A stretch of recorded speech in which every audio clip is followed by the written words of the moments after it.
Well, I think, you saw two physical teams going at it, two teams that are fighting like heck to try to win their first conference game. And, I thought we made some plays when we needed to. After digging ourselves a hole there in the second half, I thought we finally started getting the ball where it needed to go, and finishing some plays and coming up with some stops. I wasn't real happy how we were guarding Poland for most of the night. I thought not only was he scoring, I thought he was just doing too much for their team, distributing and creating, and I thought we were giving them too many open shots. They came out and started making threes on us. Our biggest thing, especially trying to learn from our last game, we gave up too many shots against San Antonio, is try to challenge shots, get a hand in somebody's face, and we weren't doing that for the first 25, 30 minutes. And I thought the last 10 minutes we dug down. We kept talking about every timeout. And we stayed very positive. Everybody stayed very positive with our team the whole night. Even we got, which is a little different for me at times, because I thought we'd make a run somewhere. And I liked a lot of things we were doing, even though we dug ourselves a hole. I liked some of the things we were doing, and I had confidence that somebody's going to make a play, and that's what happened. Keaton gets fouled on a three-point shot, making a play, and then, we do some things, and we finally dug in and started getting what we call multiple stops, and we keep a stat. How many stops in a row we make? Do we have 3 in a row, 4 in a row? We weren't getting past 2 for a long period of time. And then we started getting some stops and keeping them off the foul line, because it seems like every time I turned around, they were shooting free throws. And it was just a physical game, but a good win for our team against a team we have a lot of respect for, and a team, Kansas State's going to win a lot of games. Travis, usually you talk about made or missed free throws at the end of a game, but you touched on it briefly, but how important was Keaton's 3 makes to pull you guys with a 3, because it was kind of huge. No flow in that game. Huge. We were struggling to get in a flow, very much struggling to get in a flow offensively. And the reason for that is because it seems like we were taking the ball out of the net every time. And you get caught kind of walking the ball up the court, and there's a lot of dead balls on the other end, on our defensive end, rather than us getting rebounds and breaking out, and that's how you get in a flow. And when you don't see the ball go through the net for a while, it becomes a mental thing. And finally, when you see 3 balls go through the net, even though it's free throws, it's great. The technical, that helped us a little bit probably. We struggled. We struggled getting the flow. It was huge for our team. I told Keaton at the end of the game, I thought he played very poorly first half. And it wasn't about making or missing shots. But the second half, he figured out, okay, maybe maybe I'm not making a shot here, but I'm going to do other things, get fouled, go through the hole. He made a nice runner. He did end up making a 3. And then Ray Penn, which I thought, and I told Ray Penn, first thing I told when I walked in the locker room, I told Ray Penn, so you probably got outplayed for 25 minutes by Jacob Pullen, but you won the last 10 minutes. And that's when it mattered for our team, because we got other guys contributing a little bit now. And, Ray made free throws at the end, which was huge. Obviously, he only went 1 for 8 from the field, but his free throws, the 15 for 15 from Ray and Keaton, we needed every one of them. Every one of them. Sometimes you might expect a guy in his first Big 12 game to be kind of shell-shocked. JP was obviously not shell-shocked. No, I told our team as well, I think we're finally getting some guys who have been really trying to pull them to come along, to try to get them to understand how hard this is, how difficult it is to play in this league, and how hard you've got to play all the time. And I said, I'm starting to see some of those guys who are trying to pull along start to see that glimpse in their eye that, all right, Coach, you may be right. I may be a little better if I play hard all the time.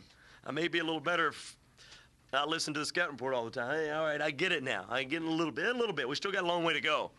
We still have got a ways to go with some of those guys, but he's one of them. JP's a guy that is starting to figure out, okay, I can affect this game scoring from the 3, from the 2, from the free throw line, and I can rebound. Maybe I do have some physical tools here that I haven't maybe been getting all that I can out of them.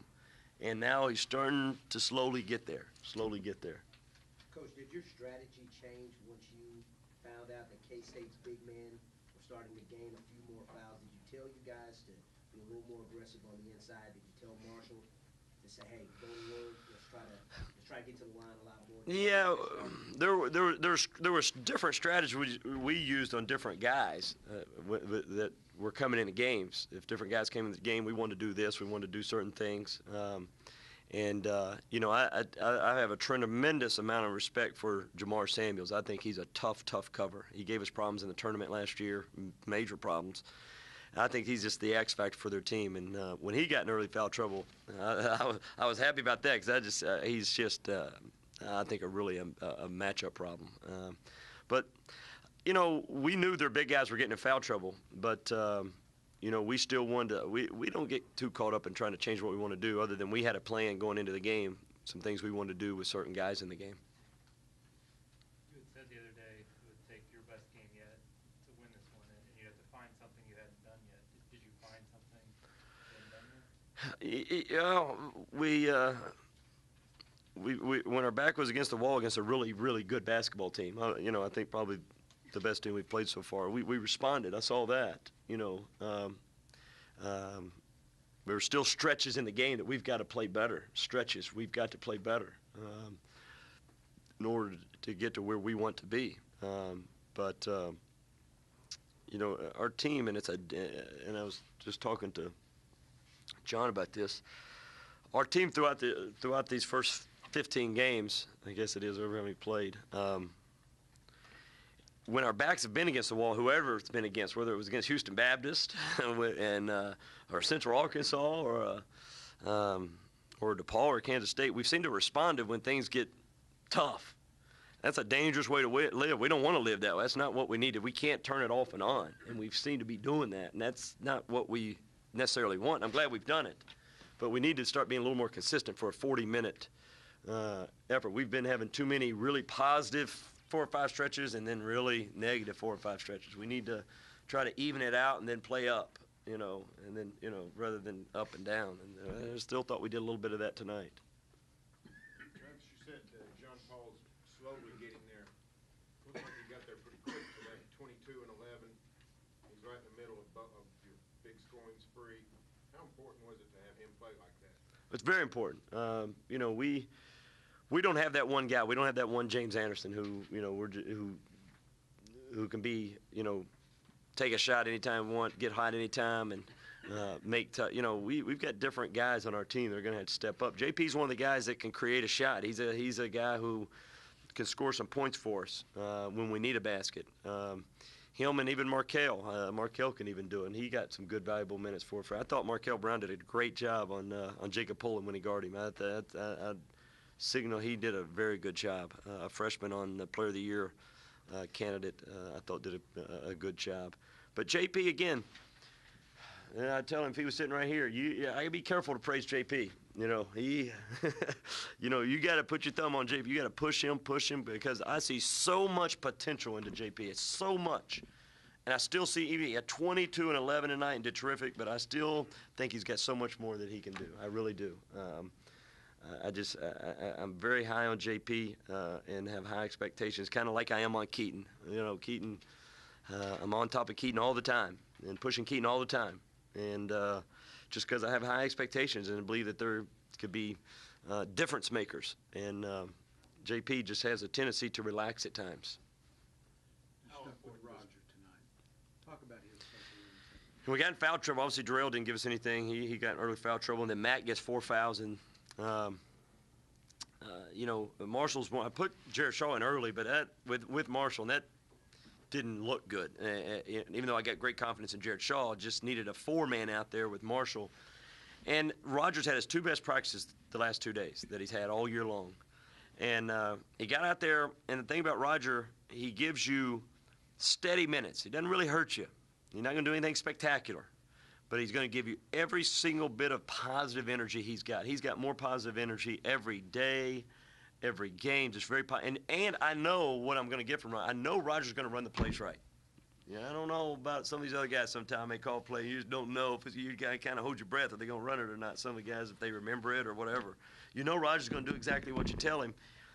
And we just kept playing well. And I actually turned to our staff and said, man, should I get Matt in? And all of them, about 4 of them at the same time, said, no, leave Roger in there. So we just wrote him out. I felt he was giving our other 4 players a positive vibe. I felt that they felt good with him out there. And he came up with a steal. He came up with a couple rebounds. He made a nice pass. So he gave us positive minutes, very positive minutes. And that's what we're needing. definitely. Because normally we would get solid minutes out of Darrell. He just kind of like Ray last game, one of those games. When you talk about the physical play of this conference, and this was one of those, how important does Marshall Moses become? Is he even more of a factor? He goes 39 minutes tonight, played a little bit with foul trouble, but yet still was able to play his physical presence type of thing. I mean, how important? It's important he plays without getting and able to play. We had this conversation 3 days ago in our coaching staff, and one of the coaches brought us and said, Coach, we just can't keep playing Marshall 35, 34 minutes. And I asked them, what do you guys think he should be playing there? Like 28 to 30, And I said, it's just when it gets on the line, he's a go-to type guy. We got to have him in there. Tonight, I would have rested him a little bit more, but we were in such bad foul trouble, but he had to play. So it's important that he continue his physical play and his positive play when he gets tired. Because in the past, you could see a direct reflection, a direct correlation of when he got tired, turnovers, bad shots, no rebounds. I mean, it was just and that was kind of started our conversation because we thought he did it against San Antonio. And the guy's like, as soon as he gets tired, we got to pull him out. Well, tonight he got tired. No question, he can't play 39 minutes in this game and not get tired. But he didn't make negative plays. He fought through it. He fought through it big time. Didn't make negative plays at all. So that's huge. That's huge for us. There's no Marshall's definitely a key to our team. But there will be a key to monitor his minutes. Yeah, it needs to be. He doesn't need to get 30. No, 30. I'd love to keep him around 30. Unless he can prove to me he can play 35 without making mistakes when he gets tired. That's but he hasn't proven to me that consistently. Today he did. Today was a good start, but it's not fair to him really to play him 39 minutes. And he wouldn't have gotten 39 if Darrell hadn't gotten foul trouble. Your guys came in and talked about how they needed a game like this kind of to prove to themselves what they can do. Yeah, it's good. I mean, because they know Kansas State's a really good basketball team. They know that they're ranked in high RPI and preseason. They knew that. So they knew they want to prove to themselves, I think, and to everybody that we can compete. Doesn't mean we've proved anything, made it or anything like that, but we've proved we can compete. We can compete. It doesn't mean we still got a long, long, long way to go. And I'm not just talking about 15 more conference games, but just a long way to go to get better as a basketball team. A long way to go. But this was a step in the right direction, and it was a great crowd tonight too, which really, really, really helped us.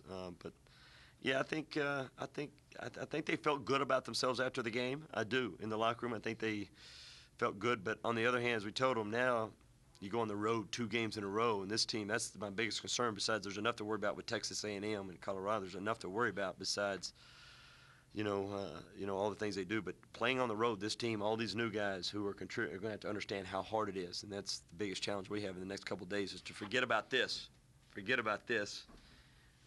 and not just forget about it, but understand how hard it is on the road. That's a challenge for the next 2 days for this team. Great challenge. You mentioned the lack of multiple turnovers, yet still forced 21 while only turning the ball over 10 times. I'm sure those are numbers you're going to be happy. That stat line, turnovers on both sides, probably the telltale sign. We have harped on the last 2 days. If you turn it over, it's 2 points for them. We showed them clips from last year's games where you turn it over, they convert layups and turnovers as well as any team in the country. Don't turn the ball over and let's take good shots because bad shots will turn into layups at the other end. And to only turn over 10 times is huge for us, huge. And to force 21, I can't say it was something we expected to do, but I thought we played hard and trapped a few times and had some active hands. And that stat on both sides, I think, is a key stat, very key stat. Thanks, Coach. Thanks.